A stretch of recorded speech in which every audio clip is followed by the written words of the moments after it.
Pagi mulai menyentuh kota dengan cahaya lembut yang menyelinap di antara celah-celah tirai. Namun kehangatan pagi tak mampu menenangkan hati Naila Saraswati. Ia melirik ke arah jam dinding yang terpasang di kamarnya. Pukul 7.20, terlambat, tanpa banyak bicara, ia segera menuju kamar mandi. Pelayan pribadi telah menyiapkan seragam bersih dan tas sekolah di atas ranjang. Semuanya tampak rapi, namun pikiran Naila berantakan. Setelah bersiap, ia melangkah keluar rumah. Di halaman depan, sebuah mobil mewah berwarna putih telah menanti. Sopir keluarga Saraswati berdiri di samping pintu dengan hormat, membukakan pintu belakang untuk Naila. Biasanya Naila akan berbicara ringan atau bercanda, tapi pagi ini, ia hanya diam. Mata sembab, wajah menegang, tak sepatah kata pun keluar dari bibirnya. Sang sopir sempat mencuri pandang lewat kaca spion, namun tak berani bertanya. Perjalanan menuju sekolah terasa sunyi, hanya suara mesin mobil dan desiran angin yang menemani. Jalan itu, seperti biasa, akan melewati sebuah rumah kecil di ujung gang, rumah sederhana milik keluarga Jaka Pramana. Namun pagi itu, sebuah mobil hitam asing terparkir di depan rumah Jaka. Naila menegang, dadanya berdebar. Apa, itu dari kementerian, ayah, pikirnya. Apakah permintaannya kemarin benar-benar ditindaklanjuti? Paman, cepat, kita harus segera sampai ke sekolah, teriak Naila tiba-tiba, dengan suara tajam dan terburu-buru. Sang sopir kaget. Namun langsung sigap, ia menekan pedal gas lebih dalam dan memindahkan perseneling ke gigi 5. Mobil pun melesat membelah jalanan kota. Setibanya di sekolah, Naila nyaris melompat keluar dari mobil. Air matanya kembali mengalir, tak tertahankan. Tanpa menyapa siapapun, ia langsung berlari menuju ruang kepala sekolah. Sesampainya di depan pintu, ia berhenti, menarik napas panjang, menghapus air mata yang masih menetes. Lalu, tok tok tok, masuk, ucap suara dari dalam. Naila membuka pintu perlahan. Di dalam, kepala sekolah duduk sambil membolak-balik dokumen. Seorang pria paruh baya berwajah teduh, yang sejak lama dikenal sebagai sosok bijaksana dan tegas. Apa? Bapak sudah mengeluarkan Jaka dari sekolah ini? Suara Naila bergetar, hampir tak terdengar. Kepala sekolah terdiam sejenak. Ia menutup dokumen di hadapannya, lalu berjalan perlahan ke jendela. Pandangan matanya jauh, namun suaranya sangat dekat. Nona Naila yang cantik, ucapnya lembut. Namun kata-kata itu justru membuat hati Naila terasa tersayat. Tuan Bramanegara adalah orang baik. Jangan rusak reputasinya hanya karena kau terluka oleh perasaan yang belum kau mengerti sendiri. Naila menunduk dalam. Hatinya perih. Ucapan itu benar dan menyakitkan. Jaka Pramana adalah anak yang baik, lanjut sang kepala sekolah. Jikapun terjadi sesuatu, aku yakin Jaka punya alasannya. Kalau sampai Jaka benar-benar dikeluarkan, maka aku yang akan meninggalkan sekolah ini. Naila menegadah, terkejut. Sisa pesangonku, lanjutnya tenang, akan kugunakan untuk menyekolahkan Jaka ke luar negeri. Karena tahukah kau, sekolah ini mendapatkan tunjangan negara bukan karena status yayasanmu, tapi karena satu anak jenius bernama Jaka Pramana. Naila tak menjawab, diam, terkunci oleh rasa malu dan sesal. Jika kau bilang Jaka bersalah, ceritakan padaku, kesalahan seperti apa yang telah ia perbuat padamu? Tertahan oleh tangis dan rasa bersalah yang menumpuk, Naila akhirnya mengaku. Ia menceritakan semua, tentang insiden di lapangan, tentang gengnya, dan bagaimana mereka mempermalukan Jaka. Wajah kepala sekolah berubah. Tangannya mengepal, dan, brak. Ia menggebrak meja. Jadi kau yang menamparnya, kau dan teman-temanmu yang menyiksanya, dan sekarang kau ingin menjatuhkannya lebih dalam? Naila tersentak, tak mampu menjawab. Ia menahan isaknya dan segera lari keluar dari ruangan itu. Namun sebelum ia benar-benar pergi, suara kepala sekolah kembali memanggil. Hari ini Jaka tak masuk sekolah, katanya, ada urusan keluarga. Langkah Naila terhenti, jantungnya berdebar. Tanpa berkata apa-apa, ia berbalik dan berlari kembali ke mobil. Teman-teman gengnya yang melihat dari kejauhan hanya saling pandang heran dengan perubahan sikap Naila pagi itu. Di dalam mobil, Naila masih menangis pelan. Air mata itu bukan karena marah, tapi karena rasa bersalah yang perlahan tumbuh dalam hatinya. Paman, katanya lirih, cari tahu, di mana posisi Jaka sekarang? Sopir itu langsung mengangguk. Ia mengambil ponsel dan menekan nomor tertentu. Beberapa menit kemudian, sebuah notifikasi masuk. Tanah kosong di sebelah perusahaan Cahaya Corp. Non, Naila mengusap air matanya. Kita ke sana. Sekarang. Kita flashback dulu. Minggu sore, pinggiran kota metropolitan saat Jaka baru selesai menata kue-kue. Matahari sudah lengser ke barat, saat satu mobil mewah berwarna hitam legam melambat dan berhenti di depan sebuah rumah sederhana di gang sempit di pinggiran kota. Mobil itu tampak begitu kontras, kilap bodinya memantulkan cahaya sore, dengan logo kecil Cahaya Corp tersemat rapi di pelat khusus berwarna perak. Pintu belakang mobil perlahan terbuka. Dari dalamnya turun seorang pria berwajah tenang namun tegas, mengenakan setelan abu gelap tanpa dasi, dengan sehelai kain batik halus tersampir di bahunya, Raka Wiraguna, CEO, Cahaya Corp. Di belakangnya, menyusul 3 orang staf, 2 pria dan 1 wanita. Salah satunya adalah sekretaris pribadinya, wanita muda cerdas berkacamata bening, membawa tablet berisi catatan penting dan profil keluarga Pramana. Di depan rumah, Jaka Pramana dan ibunya yang baru saja bersiap mengantarkan kue ke pasar, tertegun. Ibu Jaka menatap tamu-tamu itu dengan ragu. Ia membenahi kerudungnya, sementara Jaka berdiri gugup di balik punggung ibunya. Tak biasa rumahnya didatangi orang-orang berpakaian formal dan mobil mewah seperti itu. Salah satu staf membuka percakapan dengan sopan, "Permisi, apakah ini kediaman Ibu Sari Pramana dan Ananda Jaka Pramana?" Ibu Jaka mengangguk pelan, masih menahan canggung. "Betul, Pak, ada keperluan apa ya?" Saat itulah Raka Wiraguna sendiri melangkah maju. Tatapannya lembut namun menyelidik, ia sedikit membungkukkan badan sebagai tanda hormat. "Perkenalkan, saya Raka Wiraguna dari Cahaya Corp. Kami datang bukan untuk urusan bisnis hari ini, melainkan untuk silaturahmi dan mengenal lebih dekat keluarga yang telah menarik perhatian kami sejak lama." Ibu Jaka makin bingung.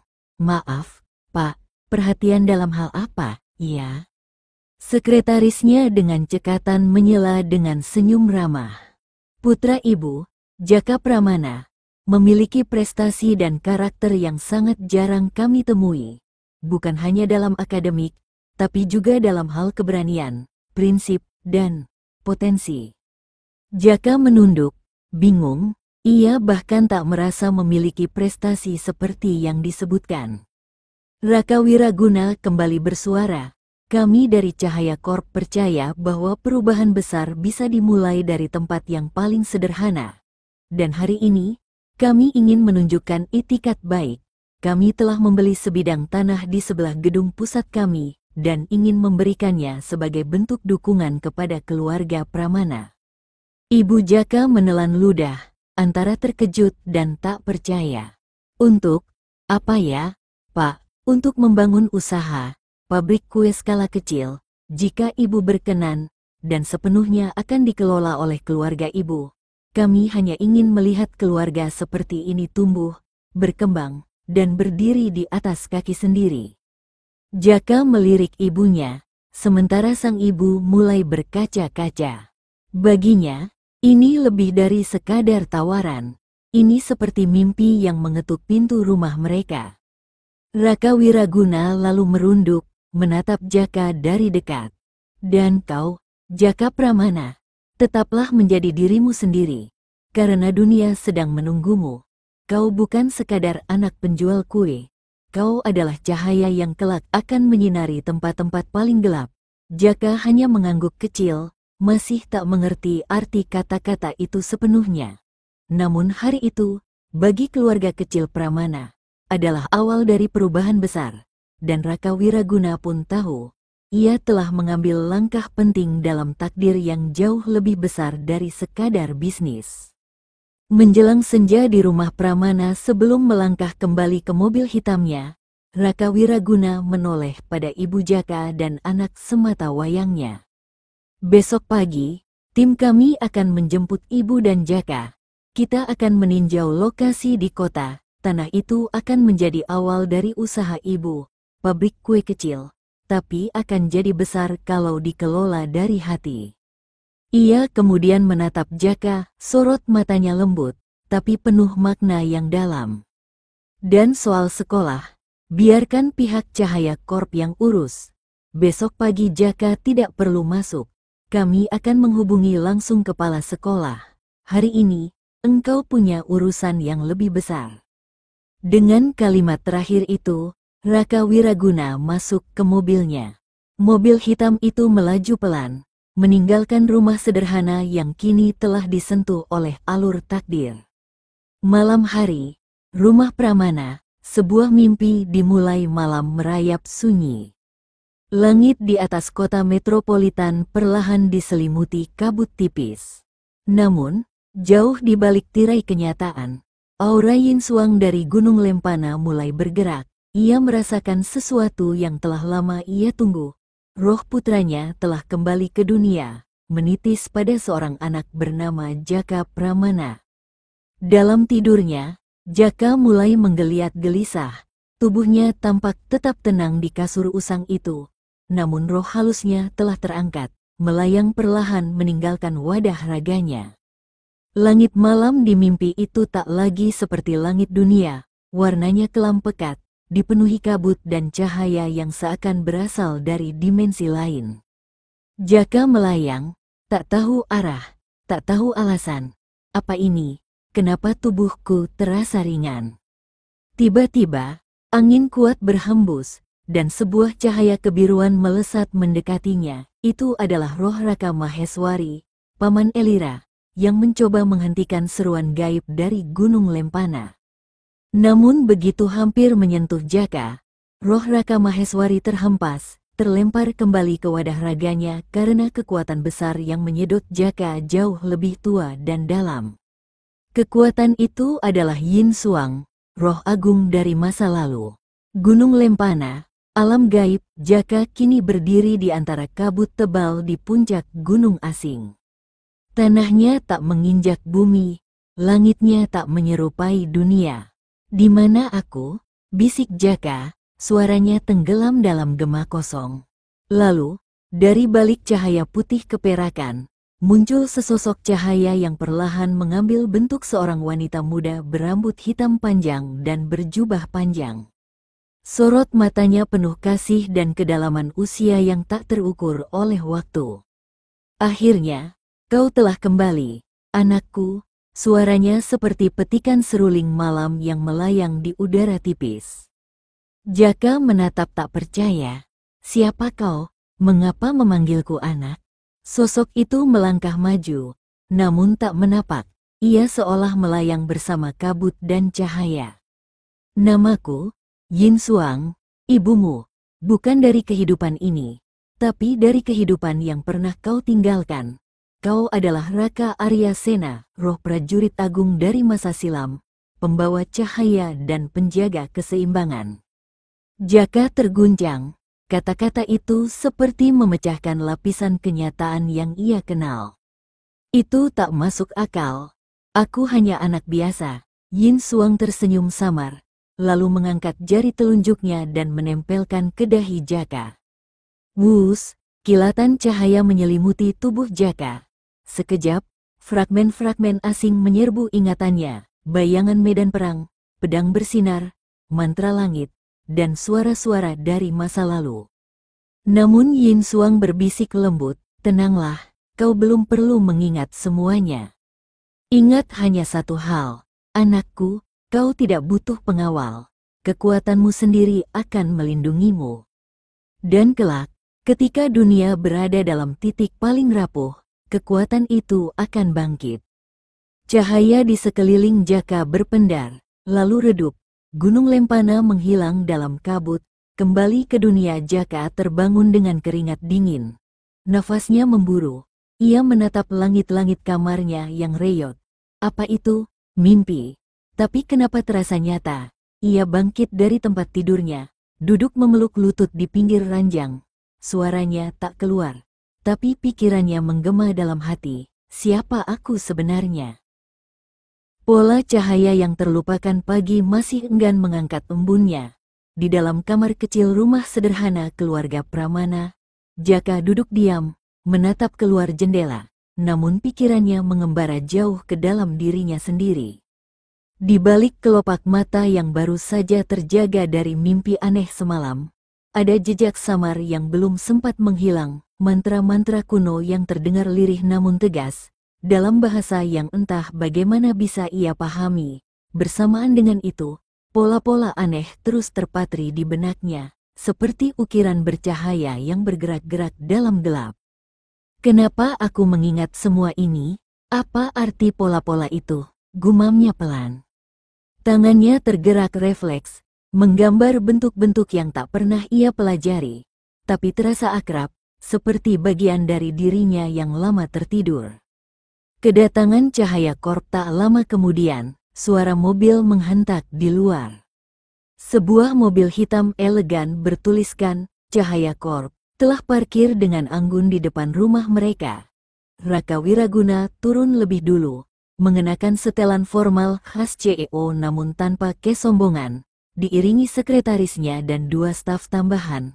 Wajahnya tenang, matanya tajam namun bersahabat. Ibu Jaka menyambut mereka dengan senyum gugup namun hangat, sementara Jaka hanya mengangguk kecil, matanya masih memendam ribuan tanya yang belum terjawab. "Kami hanya ingin mengajak keluarga Pramana meninjau lokasi yang kami siapkan," ucap Raka Wiraguna dengan lembut, "sebuah awal kecil untuk usaha besar." Kue-kue yang sudah disiapkan pun ikut dibawa, karena bagi Ibu Jaka, rasa adalah doa yang dikirim dalam bentuk manis. Perjalanan menuju kota mobil pun melaju, membelah jalanan desa yang perlahan berganti menjadi jalur antar kota yang lebih lebar namun sepi. Di dalam mobil, suasana tenang. Raka Wiraguna sesekali melirik ke arah Jaka melalui kaca kecil di langit-langit. Namun tepat ketika mereka memasuki tikungan tajam di jalur yang menurun, brum, sebuah mobil off-road hitam meluncur dari arah berlawanan dengan kecepatan tinggi, seperti hendak menabrak langsung ke arah mereka. "Pak, itu!" teriak sopir Cahaya Corp, hendak membanting setir. Tapi sebelum sempat bertindak, waktu seakan melambat. Jaka, yang duduk diam di kursi tengah, tiba-tiba merasakan sesuatu bergetar dari dalam dirinya, sebuah tekanan, seolah pola-pola aneh itu menari dalam pikirannya. Dengan tanpa sadar, tangannya mengepal dan matanya memejam. "Fatra, Yari, Ksana," mantra itu terucap tanpa ia sadari, namun gema gaibnya terasa menggetarkan ruang di sekelilingnya. Zrak, seketika, sebuah pola bercahaya, seperti segel kuno dari langit, muncul tepat di depan mobil mereka, melintang di udara seperti perisai dimensi. Mobil off-road itu terlempar ke udara dan menghantam pohon, kacanya pecah, bannya hancur. Namun tak ada tabrakan terjadi ke mobil Cahaya Corp. Reaksi di dalam mobil semuanya terdiam. Perisai itu, apa barusan?" bisik sang sekretaris, wajahnya pucat. "Apakah itu teknologi hologram milik kita?" tambahnya, mencoba mencari alasan. Namun Raka Wiraguna tak menjawab. Matanya menatap ke arah kaca samping, tepat ke bayangan Jaka. Sesaat, Ia sempat melihat mata bocah itu bersinar lembut, biru keperakan, sebelum cahaya itu padam sendiri. Bagai sinar yang ingin memperlihatkan dirinya, namun juga memilih tetap tersembunyi. Menarik, gumam Raka pelan dalam hati, cahaya itu sudah mulai bangkit. Namun ia hanya menatap lurus ke depan, lalu berkata, "Kita lanjutkan perjalanan, jangan sampai terlambat." Tiba di lokasi tak lama kemudian, mobil hitam itu tiba di lahan kosong yang sangat luas di pinggir kota metropolitan. Tak jauh dari kantor pusat Cahaya Corp, lahan itu berada di antara hutan kota kecil dan jalur air, tempat yang strategis dan penuh energi alam. Ibu Jaka nyaris tak percaya bahwa lahan sebesar ini akan diberikan padanya untuk usaha rumahan kecilnya. Mulai hari ini, tempat ini akan menjadi titik awal nama besar keluarga Pramana, ucap Raka Wiraguna dengan senyum tenang. Dan kalian tidak sendirian. Sementara Jaka menatap langit, angin berhembus lembut, dan entah mengapa, ia merasa roh sang ibu dari Gunung Lempana ikut hadir di sekeliling tempat itu.